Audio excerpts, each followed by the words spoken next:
So finally दोस्तों अब आपके सामने आ चुकी है TVS Raider 125 ABS के साथ, वो भी रियर में डिस्क के साथ साथ। यहाँ पर हम लोग जो बात करने वाले हैं एकदम नई बाइक जो कि आप हमारे सामने फ़िलहाल देख रहे हो।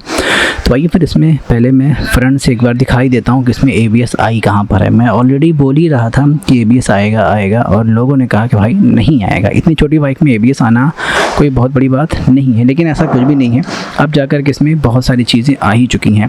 सो अगर फ्रंट से लुक देखा जाए तो फ्रंट का लुक जैसा पुराना वाला था जस्ट वही वाला यूज़ में लिया जा रहा है। इसमें कोई भी डिफरेंस नहीं किया गया है क्योंकि इसका ऑलरेडी लुक इतना बेहतरीन है कि इसको और ज़्यादा चेंज करने की ज़रूरत भी नहीं थी। तो यहाँ पर हमें जो है 3 LED के बल्ब देखने को मिल जाते हैं, वही पुरानी वाली DRL जो कि एक हॉर्नेट टाइप का जो चेहरा होता है वैसा ही कुछ डिज़ाइन यहाँ पर देने की कोशिश की गई है। और साथ में हमारा जो R का जो लोगो है जो कि हमारा रेडर का फर्स्ट लेटर होता है वही वाला यहाँ पर विनाइल के स्टिकर के साथ आ जाता है। बाकी ये जो लोगो आप देख रहे हो ये हमारा थोड़ा सा काइंड ऑफ 3D बेस्ड है और ये भी एक छोटा सा प्लास्टिक का पीस ही है जिसके ऊपर हमारा ये लगाया गया है। मीटर तो इसके जस्ट पीछे वाला है। तो ये हो गया कंप्लीट हमारे इस फेस का और वही इंडिकेटर जो कि हमारे हेलोजन बेस्ड हैं। सो अब यहाँ पर अगर साइड में अगर इसमें देखा जाए तो हमारा 90-90-17 के फ्रंट में टायर दिए गए हैं जो कि आप यहाँ पर फ़िलहाल देख सकते हो। और हमारे जो यहाँ पर टायर का ब्रांड अगर देखा जाए तो हमें यहाँ पर JK के टायर्स देखने को मिल जाते हैं।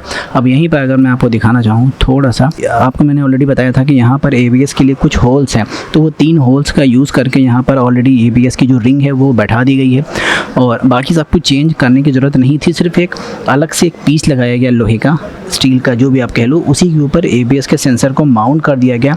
ये अलग से पीस है।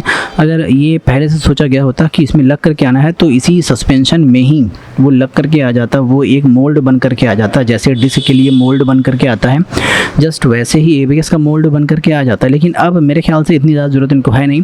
अब जब एक बार आइडिया मिल जाता है तो वो लोग उसी को फॉलो करना स्टार्ट कर देते हैं। तो ये हो गया। बाकी जो इसके कैलिपर्स हैं वो रेड कर दिए गए हैं जो कि पहले आपको पता है कि ये तो ब्लैक आया करते थे या तो गोल्ड या फिर सिल्वर कई बार। सो अब यहाँ पर रेड वाले कैलिपर भी देखने को मिल जाते हैं। बाकी साथ में यहीं पर अगर आप देखो तो विग्ड राइड करके एक स्टिकर भी देखने को मिल जाता है। अब थोड़ा बहुत ऊपर आए तो सुपर मोटो ABS का जो ऑप्शन है वो भी आपको यहाँ पर मिल जाता है, यानी कि स्टिकर के साथ साथ इसके अंदर सुपर मोटो ABS भी आ जाती है।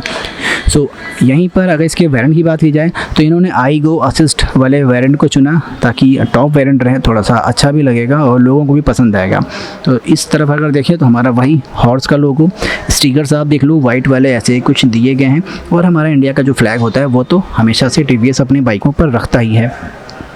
बाकी अगर रेड और ब्लैक का जो कॉम्बिनेशन था वो ऑलरेडी काफ़ी ज़्यादा समय से आ रहा था, तो उसमें इन्होंने क्या किया कि इसे डिफ्रेंशिएट करने के लिए एक ये वाइट वाला विनाइल स्टिकर जो है वो डाल दिया गया। यहाँ से लेकर के यहाँ तक का जो एरिया है वो सेम एक ही प्लास्टिक की शीट पर है, ना कि ये अलग है ये अलग है फिर ये अलग है, ऐसा नहीं ना, पूरा सेम। ऐसे आप टच करोगे तो आपको फील हो जाएगा कि ये पूरा एक ही पीस है। सो ये हो गया। उसके बाद अगर पीछे से देखा जाए तो जस्ट नीचे आने के बाद हमारा जहाँ पर बैटरी कवर है उस पर रेडर का 3D वाला लोगो देखने को मिल जाएगा। स्प्लिट सीट पुरानी वाली देखने को मिल जाएगी। साथ में यहाँ पर आप देखो तो वही ग्रैब रेल भी लगभग देखने को मिल जाता है। थोड़ा बहुत स्टिकर से जो है वो यहाँ पर डालने की कोशिश की गई। मेरे ख्याल से अगर उसमें वाइट वाले भी इंसर्ट होते तो थोड़ा ज़्यादा बेहतर लगता, लेकिन ठीक है, जो मिल जाता है उसमें ही खुश रहना चाहिए। बहुत ज़्यादा डिमांड करने की ज़रूरत नहीं है। ऑलरेडी कंपनी ने बहुत कुछ इसमें आज डाल करके दे दिया है। और रियर में भी मैंने बताया था कि भाई अभी तक ड्रम आ रहा है, डिस्क आएगा, देखो आ गया। मैंने कहा था वो आ गया। अब जिसको लगता है फेक, भाई फेक बोलते रहो, मुझे पता है कि फ्यूचर क्या होने वाला है इन बाइकों की इंडस्ट्री में। तो इस वजह से मैं जो एक बार कह देता हूँ वो ज़रूर से होता ही है। तो यहाँ पर हमें एक थिक, बहुत ही थिक जो है डिस्क मिल जाती है। सिंगल पोर्ट का कैलिपर देखने को मिल जाता है और ये रेडियल माउंट नहीं है, नॉर्मल है, थोड़ा बहुत मूव कर सकता है और ये अच्छे भी होते हैं, बहुत ज़्यादा प्रॉब्लम नहीं है। रियर में इसी को देने की ज़रूरत है, फ्रंट में ज़रूर ही रेडियल माउंट वाले कैलिपर्स हो तो अलग बात है। बाकी JK के टायर्स 110/80-17 के रियर में भी टायर दिए गए हैं। टायर का जो सेगमेंट है वो तो सेम है नंबर वाइज, लेकिन जो इसकी क्वालिटी की थिकनेस है वो थोड़ी सी मुझे लगता है कि थोड़ी बढ़ा दी गई है, थोड़ा अच्छा दिख रहा है मतलब पीछे से ये। अब यहाँ पर अगर देखें तो हमें LED के ही टेल लाइट देखने को मिल जाते हैं और यहीं पर हमें नंबर प्लेट इल्यूमिनेट करने के लिए एक लाइट मिल जाती है। और साथ में हमारा ये जो आप देख रहे हो इंडिकेटर वो भी पुराना वाला ही यूज़ में लिया जा रहा है। ये सारी चीज़ें पुरानी वाली ही हैं, इसमें कोई भी चेंज नहीं है नंबर। और साथ में रियर का जो सीट निकालने की जो जगह है वो यहीं से आप की होल में डालोगे तभी आपका जो है चाबी लगने के बाद निकल पाएगा। बाकी अगर थोड़ा बहुत मीटर की बात की जाए तो मीटर में जितने भी नोटिफिकेशंस थे वो सब ऊपर आ चुके हैं। जैसे कि यहाँ पर मैं आपको दिखाना भी चाहूँ, एक बार मैं ऑन ऑफ करता हूँ तो यहाँ पर अगर मैं ऑन करूँगा तो ये सारे नोटिफिकेशंस आपको ऊपर देखने को मिल जाएंगे। ये जो आप डिस्प्ले देख रहे हो, ये डिस्प्ले एक बार चेंज हो चुका है। मैंने आपसे बोला था कि आईगो असिस्ट वाले वेरिएंट में इन्होंने डालने की कोशिश किया हुआ है, तो वो सब चीज़ें आप देख सकते हो। बाकी time, helmet reminder, trip B, अभी ये स्विच चेंज करेंगे तो बाकी 0.5 किलोमीटर चल चुकी है। ओडो अभी तक 0 ही दिखा रहा है, 1 किलोमीटर चलने के बाद ही यहाँ पर दिखाई देगा। इको और पावर हमें यहाँ से जो है हम लोग चेंज कर सकते हैं। थोड़ा बहुत मैं आपको दिखाना भी चाहूँगा। तो बाकी यहाँ पर 2 स्विचेस हैं और यहाँ पर आपको जो है आरपीएम मीटर और यहीं पर स्पीडोमीटर। फ्यूल जो है वो एम्प्टी है, खाली है, फ्यूल इसके अंदर है ही नहीं। एबीएस की रिंग यानी एबीएस का जो नोटिफिकेशन है वो आपको यहाँ पर देखने को मिल रहा है। फ्यूल का जो बार है वो भी आपको यहाँ पर देखने को मिल रहा है। अब मैं एक बार देखो स्विच प्रेस करता हूँ तो डेट दिख गया यहाँ पर, नहीं डिस्टेंस टू एम्प्टी दिख गया, यानी इसमें तेल अगर होता तो बता देता कि अभी जो इसमें तेल बचा हुआ है उसमें कितना दूर तक ये बाइक जा सकती है। उसके बाद हमें यहाँ पर एवरेज फ्यूल इकोनॉमी दिख गया किलोमीटर पर लीटर में। उसके बाद हमारा ट्रिप ए आ गया, वापस से ट्रिप बी आ गया। अगर इसे प्रेस करते हैं तो मेरे ख्याल से कुछ भी नहीं आएगा। हाँ, कुछ भी नहीं आएगा, ये सब टाइम सेट करने के लिए होता है। बाकी सारे स्टैंड का लाइट यहाँ पर है, चेक इंजन की लाइट यहाँ पर है, यहाँ पर ए आ जाता है, इसको नहीं पता, इंडिकेटर ये सारे हैं हो गए, और ये अपर डिपर की लाइट हो गई। तो ये हो गया। अगर मैं इसमें फ्रंट से आपको दिखाना चाहूँ तो फ्रंट से भी आप एक बार इसके डीआरएल को देख लो। डीआरएल कुछ इस तरीके की हमारी फ्रंट में दिखाई दे रही है। मैं ऑन ऑफ कर देता हूँ क्योंकि इसकी वाइट प्लास्टिक ही काफ़ी ज़्यादा ब्राइट होती है। तो ये हो गया कंप्लीट चीज़ जो कि मैंने आपको इधर से दिखा दिया। अब बात करते हैं इसमें स्विचेस की। तो स्विचेस भाई पुरानी वाली ही है जैसी थी, जो आईगो असिस्ट के साथ जो कॉम्बिनेशन आया करता था, जस्ट वही वाला कॉम्बिनेशन यूज़ में लिया जा रहा है।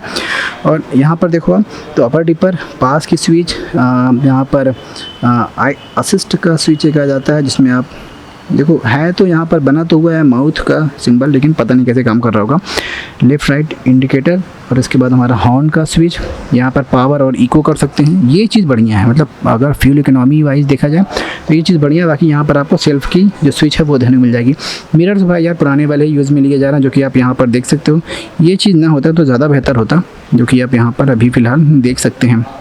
थोड़ा बहुत इधर आ जाए तो स्मार्ट एक्स कनेक्ट की जो स्टिकर्स हैं वो आपको यहाँ पर देखने को मिल जाएगा। इस साइड नहीं मिलता है, इस साइड मिलता है। अब आईगो असिस्ट का स्टिकर भी इधर नहीं मिलता, वो सिर्फ उसी साइड मिलता है। बाकी इधर से भी आप देख लो थोड़ा बहुत, ये सारे इनिशियल्स पुराने वाले ही यूज़ में लिए जा रहे हैं। जो इसका चैन कवर था वो भी पुराना वाला ही यूज़ में लिया जा रहा है। देखो ये सब चेंज करने की ज़रूरत नहीं थी।